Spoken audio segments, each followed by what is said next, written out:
fágico. Muy bien, qué maravilla. No, bueno, que habla, doctor. eso vivo de esto. Qué maravilla. Hace tanto, sí. Así que, Betina ganó, muy sí, bien, Betina. Betina. La planta. Betina, has ganado la Aplausos, planta. muy bien, Cristina. Los octubres, Cobo 1373. Pero ganó ya varias veces, Betina. Conmigo no. Será la única oyente que tenemos Conmigo que no. El mismo. Bueno, muy bien. No. Así que gracias a todos Betina, por participar. muchas gracias. Bueno, Janina.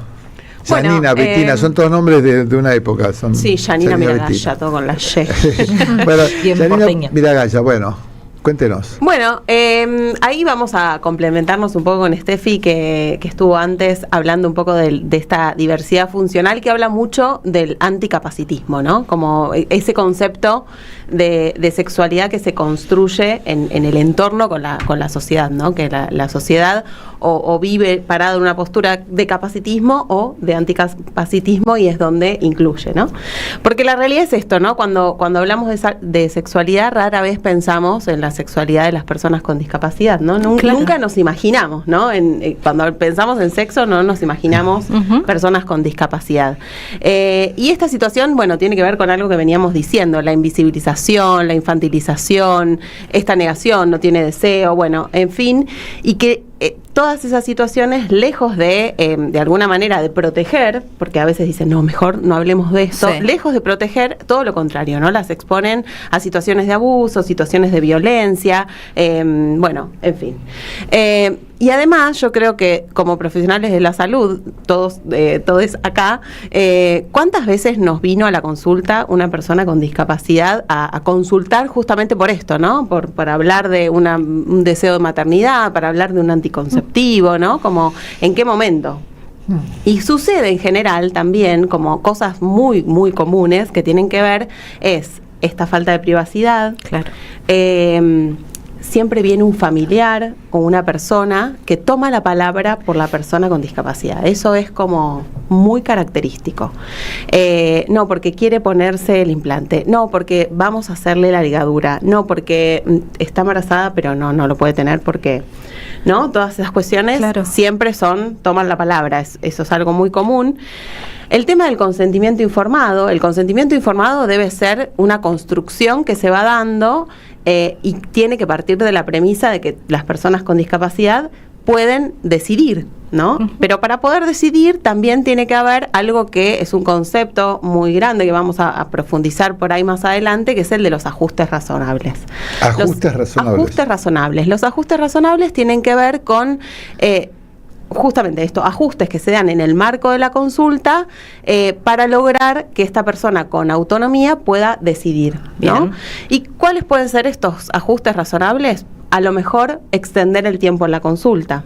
Hay que adaptarse a los silencios de la persona con discapacidad, hay que tener paciencia para y apoyarse en recursos como por ejemplo pictogramas, cuando la persona, dibujos, videos, a lo mejor necesitamos un intérprete. ¿Qué es un pictograma? Perdón. Un pictograma es dibujos sencillos que la persona puede mirar, sobre todo se utilizan como apoyo en situaciones de discapacidad intelectual, un dibujito, ¿no? de una niña, por ejemplo, donde te duele, marcame, ¿no? Claro. Estas cosas, a veces incluso con muñecos o con muñecas que pueden servir para que la persona con discapacidad se exprese, pero son, digamos, desde el punto de vista jurídico, la autonomía y la capacidad jurídica fue históricamente negada a las personas con discapacidad. Y desde el punto de vista jurídico son casi muy poquitos los casos en los cuales la persona con discapacidad no puede decidir. Sí. Y esto que hablábamos antes de la institucionalización, de las instituciones, ¿no? Pensaba también en los geriátricos, pensaba en las residencias de larga estadía, ¿no? ¿Por qué no hay camas matrimoniales? Y las personas viven ahí años, por ejemplo, ¿no? En los hogares para personas con discapacidad, no hay. No hay, se intentó en algún momento, pero los mismos hogares son los que dicen pero eso debe tener que ver con la plata. Debe haber geriátricos de gente rica que debe haber. Sí, seguramente. Debe haber, obviamente hay geriátricos para pobres y hay geriátricos para ricos. Y la comodidad del profesional también. Hay muchas cosas que suceden en el... Perdón, sí. Esto de capaz es un problemón para los cuidadores. Entonces, como siempre priorizando la comodidad nuestra, ¿no? Absolutamente. Sí, totalmente. Tiene que ver con eso, y los hogares para personas con discapacidad mucho más, digamos, ¿no? Es como, bueno, acá no hablamos de esto no se habla, no, pero la ESI, no, pero no, mejor no. Y a veces pasa, bueno, como todo, ¿no? Hay de todo, hay instituciones que acompañan, que se comprometen, que hablan de estos temas, hay familias que también alojan estos problemas y acompañan con mucho respeto. En la consulta siempre tiene que haber un espacio a solas con la persona con discapacidad, un poco lo que pasa con las niñeces, ¿no? De alguna manera, como que siempre uno tiene que poder construir ese vínculo de confianza y lleva un tiempo, ¿no? Lleva un montón de tiempo. Y a veces, esto que venía a decir, ¿no? Las familias o las instituciones a veces acompañan, a veces no, pero también cuando no acompañan, tiene que ver también con que por ahí destapan una olla, ¿no? Que después no sabemos qué hacer, porque hay profesionales o instituciones de salud que realmente de manera integral respondan a estas demandas.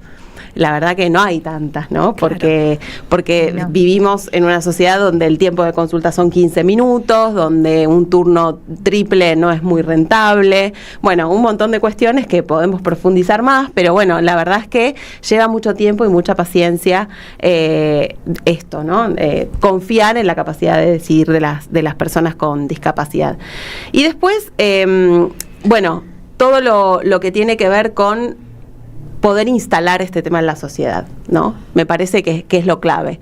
Yo le comentaba recién a las chicas en el corte, yo tengo un centro de salud mental donde tratamos estos temas, hacemos talleres, y cuando uno piensa en la posibilidad de acompañar las decisiones reproductivas, por ejemplo, de la manera que fuera, ¿no? Ya sea un aborto, ya sea continuar un embarazo, tiene que ser acompañada, porque son personas que requieren, sobre todo en la diversidad que tiene que ver con la intelectualidad, digamos, hay que acompañarlo, ¿no? Hay que acompañarlo con acompañantes terapéuticos, hay de todo tipo, y no hay que complejizarlo tanto, simplemente es más una cuestión de paciencia, de reconocer el derecho, y bueno, de continuar conversando en realidad, ¿no? Empezar a despertar esta curiosidad en la sociedad y reconocer. Claro, ¿no? Y de ahí ir construyendo red, ¿no? Tal cual. Tal cual. Sí. Bueno, esa es la introducción a sus columnas mensuales. Sí. Donde vamos a meter el tema de discapacidad. Sí, total. Perfecto. Bueno, muy bien. Gustavo de Granburg dice, pará, me manda. Pará, ¿qué pará, pasa? Con varios signos de exclamación. Betina ya tiene un vivero. Sí, Betina ganó muchas veces. Bueno. Es verdad. Uy, debo reconocerle. Vamos a ver saliendo de esta formalidad seria que hemos hablado, vamos a ver el video de Coroniti, mi amigo Coroniti. Está el video de Coroniti, Pablo Casas.